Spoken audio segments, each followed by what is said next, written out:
Ողջույն իմ հարազատ կապան։ Լավ ենք, չէ՞։ Իրականում տարբեր հարթակներից միշտ ելույթ ունենալու հնարավորություններ ունենում եմ, բայց կարծում եմ ամենապատասխանատու ելույթը հավանաբար իմ համաքաղաքացիների առաջ ունեցած խոսքն է։ Եվ գիտեք, վերջին անգամ, երբ այստեղ էինք 5 տարի առաջ էր, Հայաստան դաշինքը իր կազմով այստեղ էր, և 5 տարվա ընթացքում, իչև ասեմ, թե ինչ ենք արել և հիմա ոնց ենք պատկերացնում, ես ուզում եմ ասել, որպես կապանցի փորձել եմ անել ամեն բան, որպեսզի կապանցու խնդիրները բարձրաձայնված լինեն, որպեսզի այն անվտանգային մարտահրավերները, որի առաջ մենք բոլորս կանգնած էինք, հնչեցված լինեն, և ես խոնարհաբար ուզում եմ ասել, որ իսկապես փորձել եմ ամեն բան անել, վստահ եմ ձեր աչքի առջև է եղել։ Սիրելի համաքաղաքացիներ, 5 տարի առաջ մենք ասում էինք, որ եթե այն իշխանությունը, որ պատերազմ է բերել, պատերազմ է պարտվել, չի կարող ոչ խաղաղություն ապահովել, ոչ անվտանգություն ապահովել։ Եվ ցավոք մենք իրավացի ենք դա ասելով։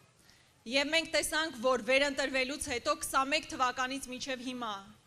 մի բան է լավ արել այս իշխանությունը, հանձնել է, եթե աշխարհում մրցույթ լիներ հանձնելու, այս իշխանությունը վստահաբար առաջին տեղը կգրավեր։ 21 թվականից հետո ամբողջությամբ հանձնել է Արցախը, հանձնել է Գորիս-Կապան ճանապարհը, մեր մինչ համայնքային Կապան ճակատային ճանապարհը։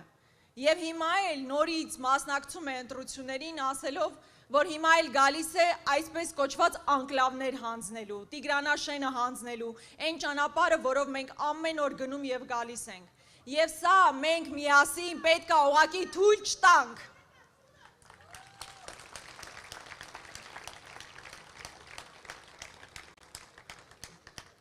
Եվ մի բան, եթե ընդհանրապես պետք է հանձնվի, պետք է հանձնվի Նիկոլ Փաշինյանը, հայկական արդարադատությանը։ Որովհետև անհնար է հազարամյակներով բնակեցված հայրենիք կորցնել, հանձնել, հազարավոր տղաների կյանքը դնել զոհասեղանին և դրա համար որևէ պատասխանատվության չենթարկվել։ Եվ մեր քաղաքական ուժը և հատկապես մեր քաղաքական ուժի առաջնորդը շատ հստակ է դիրքորոշումը հայտնում է։ Սիրելի կապանցիներ, ես գիտեք, ծնվել մեծացել եմ Կապան քաղաքում և այստեղ ապրող մարդիկ մանկուց ի վեր ներշնչվել են հերոսական կերպարներով, Գարեգին Նժդե, Դավիթ Բեկ, Պողոս Դավթյան, Արամ Մանուկյան, Առաջին հանրապետության հիմնադիր, և մենք գիտենք, թե հերոսական ճանապարհը որն է և հերոսն ովքեր են։ Հիմա մեզ բոլորիս փորձում են համոզել, որ ոչ թե հերոսություն է հող ազատագրելն ու հող պահելը, այլ հող հանձնելը։ Հիմա այդպես են, չէ, փորձում իրենց դիրքավորել, որ լավ էր, որ Արցախը հանձնվեց, լավ էր, որ այս ճանապարհները հանձնվեցին։ Մենք ասում ենք հակառակը, կապանցին պետք է մերժի ցանկացած նման զիջողական քաղաքականություն։ Մենք իհարկե ուզում ենք լավ հարաբերություններ ունենալ մեր հարևանների հետ, բայց այդ հարաբերությունների կարգավորումը չի կարող լինել սեփական արժանապատվության, նվաստացման և ստորացման ճանապարհով և կապանցին որևէ կերպ դա թույլ տալ ուղղակի չի կարող։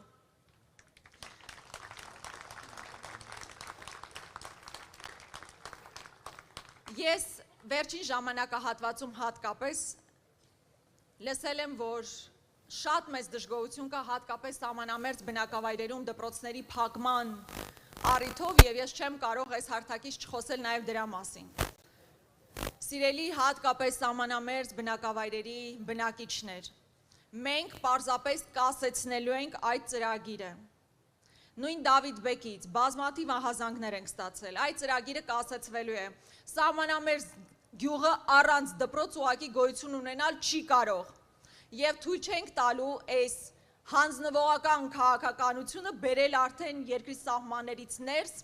մեր գյուղերում, ընդ որում, երբ որ վերջին տարիներին Սյունիքից 20,000 մարդ ուղղակի դուրս է եկել և սահմանամերձ բնակավայրերը մարդաթափել ուղղակի անթույլատրելի է։ Հաջորդ մի ծրագրային դրույթ, որի մասին ես անպայման կուզենայի խոսել այն է,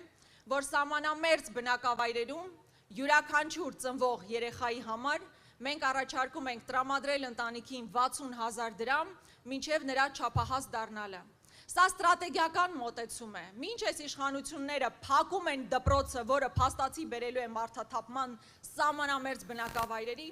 մենք առաջարկում ենք ոչ միայն պահպանել այդ դպրոցները, այլ նաև յուրաքանչյուր ծնվող երեխայի համար տրամադրել ընտանիքին 60,000 դրամ, որն էականորեն ավելի կենսունակ է դարձնելու գյուղերը, որոնք անթույլատրելի է, որ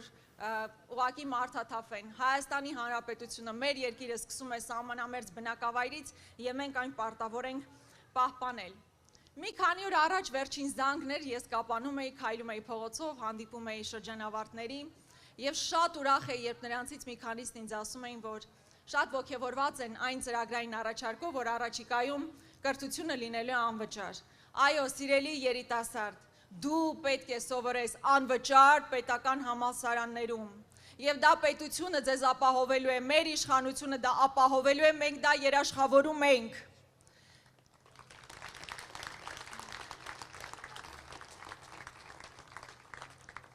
Մինչև մեր հավաքը սկսելու, ու գիտեք վերջին, ուզում եմ շատ անկեղծ զրույց ունենալ ձեզ հետ, վերջին մի քանի օրերի ընթացքում և կապանով շրջում էի, զգում էի, որ ինչ-որ լարվածություն չասեմ, բայց վախի մթնոլորտ զգացվում էր, ու ես գիտեմ դա ինչու է, որովհետև մի լայքի համար մարդկանց հեռացնում են աշխատանքի, տարբեր համակարգեր սկսում են աշխատել, ուսուցիչներ բազմաթիվ այս ընթացքում հանդիպում եմ, ովքեր ասում էին, որ գաղափարապես մեզ հետ են կցանկանային այստեղ լինել, բայց չեն կարողանում գալ։ Սա ուղղակի խայտառակություն է։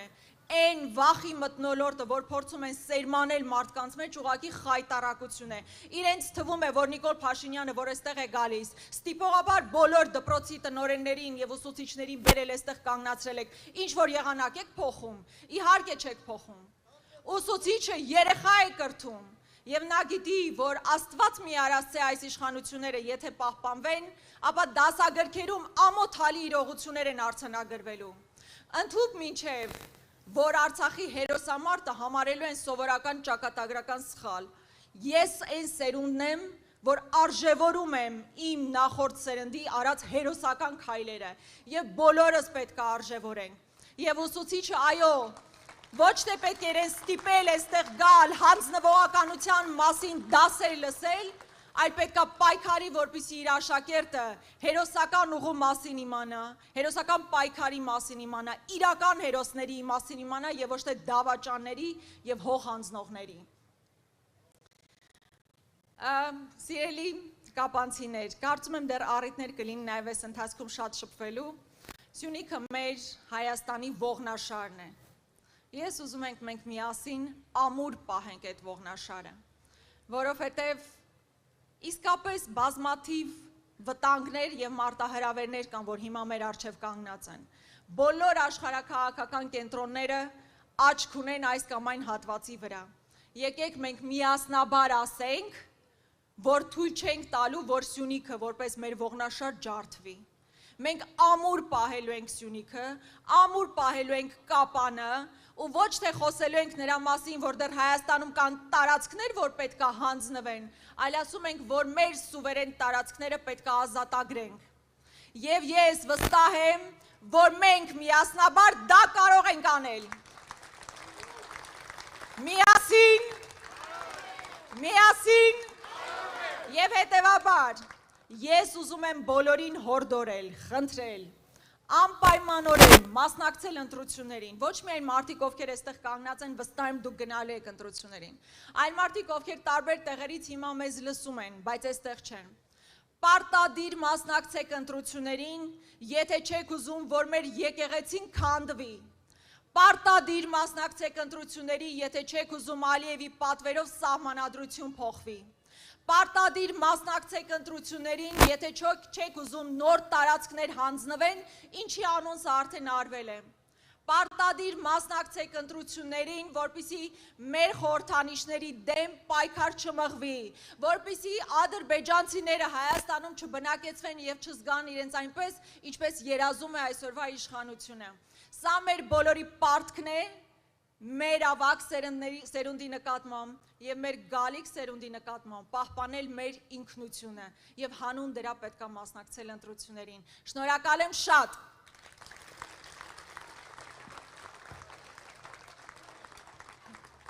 Հիմա ես ուզում եմ խոսքը փոխանցել իմ մի գործընկերոջ, ով ես դեռ փոքր տարիքից լսել եմ նրա հաղորդումները, թե ինչի մասին է խոսում, ինձ հետ հավասար, պարոն Գեղամ Մանուկյանը, ներքին հանդում, ինձ թվում է ինձանից շատ մեկ էլ պարոն Մանուկյանն է ներքին հանդի ու անվտանգային խնդիրների մասին խոսել, խնդրում եմ դիմավորեք, Գեղամ Մանուկյան։